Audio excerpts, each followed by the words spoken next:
दिखाई दे रहा है? इस पे क्या लिखा है? विराम चिन्ह। आज हम जब हम हिंदी पढ़ते हैं और हिंदी पाठ पढ़ते हैं कोई, तो उसमें बीच बीच में विराम चिन्ह आते हैं और उनको क्या करते हैं, हम भूल जाते हैं, नहीं भी पढ़ते कभी कभी। तो आज हम वही विराम चिन्ह पढ़ेंगे कि वो विराम चिन्ह होते क्या हैं। सही है, चलिए देखते हैं।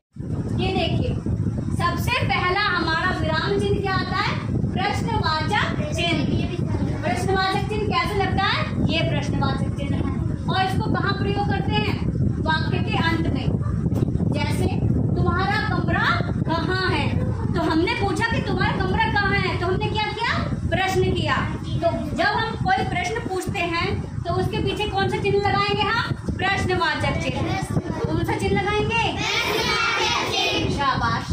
अगला आता है पूर्ण विराम। पूर्ण विराम हम मोस्टली सभी जानते हैं। पूर्ण विराम जानते हो?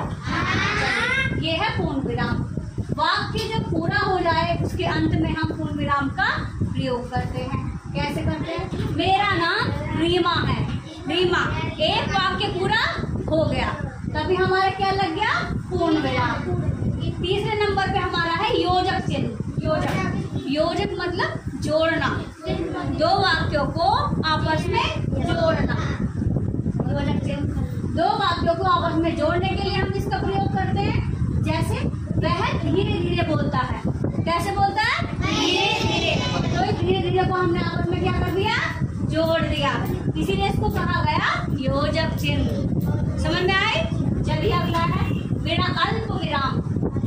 अल्प विराम छोटा सा कोमल सा लगता है, जरा सा। ये क्या है? अल्प विराम। वाक्य में सबसे कम रुकने के लिए इसका उपयोग होता है। जैसे राम, थोड़ा रुके हम, लक्ष्मण, थोड़ा रुके, भरत, शत्रुघ्न भाई भाई। थोड़ा थोड़ा रुकते चले गए, ऐसे तो नहीं बोला हमने राम लक्ष्मण भरत शत्रुघ्न। हम थोड़ा थोड़ा रुके और उसी रुकने के लिए हमने क्या लगा दिया? विराम चिन्ह लगा दिया, अल्प विराम लगा दिया। क्या है ये हमारा? अल्प विराम। आता है हमारा विवरण चिन्ह। विवरण करना, किसी बात की पूरी व्याख्या करना। विवरण चिन्ह कैसा होता है? ये विवरण चिन्ह है। किसी वाक्य का विवरण करने के लिए हम इसका उपयोग करते हैं। और कहाँ करते हैं? जैसे कढ़ी। कढ़ी सबको पता है, हम सबके घर में बनती है।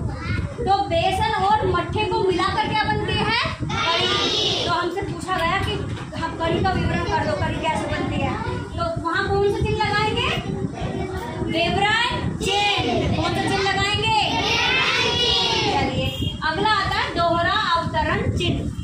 दोहरा, देखो ये लग रहे हैं ऊपर की तरफ, दोहरा अवतरण लगाते हैं। जैसे राम ने बोला, राम ने बोल दी बात अपनी, तो क्या लिखा है? दादी आपसे एक बात कहनी है। दादी की बात को वैसे के वैसे हमको लिखना है, तो दोहरा अवतरण। ऐसा एक वाक्य के अंत में दोनों लगते हैं। समझ गए? अगला है विस्मय बोधक चिन्ह। विस्मय बोधक चिन्ह, ऐसा निशान देखा है आपने चिन्ह लगा हुआ? ये है विस्मय बोधक।